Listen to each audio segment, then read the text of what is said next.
आज प्रभु जगन्नाथ महाप्रभु को निमंत्रण सहित आंभ को मध्य श्री राम मंदिर ट्रस्ट तरफ मत निमंत्रण करा जनवरी 22 रे उपस्थित रही आई रामलाला दर्शन करने मुझे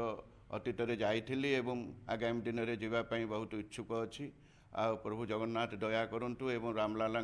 शुभ कार्य मुझे निजक नियोजित करी सेवारे सामिल होगापाई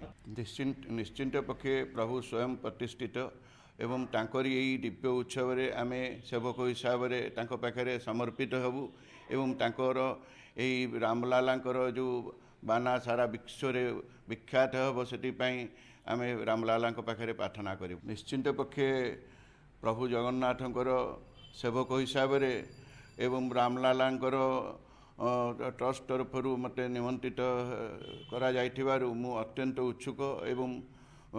भावुची कौन भी नेबी प्रभु जगन्नाथंकर दिव्य जिनिस जहाँकि रामलालांकर या बहुत शुभंकर हम अतीत में रामलाला उद्देश्य मु राखी प्रदान करी ताकर मुख्य सेवक सत्येन्द्र दास महाराज जी अति उत्साह सहित ग्रहण कर रामलाला को प्रदान करते तरफ बारंबार मत फोन जोगे आमंत्रण कर किंतु ये मो पाखे आसिक चिट्ठी पहुँची जाइए एवं मुझे जनवरी 22 दिन को अपेक्षा कर निश्चिंत पक्षे अयोध्यार शुभ महोत्सव निजक सामिल करने।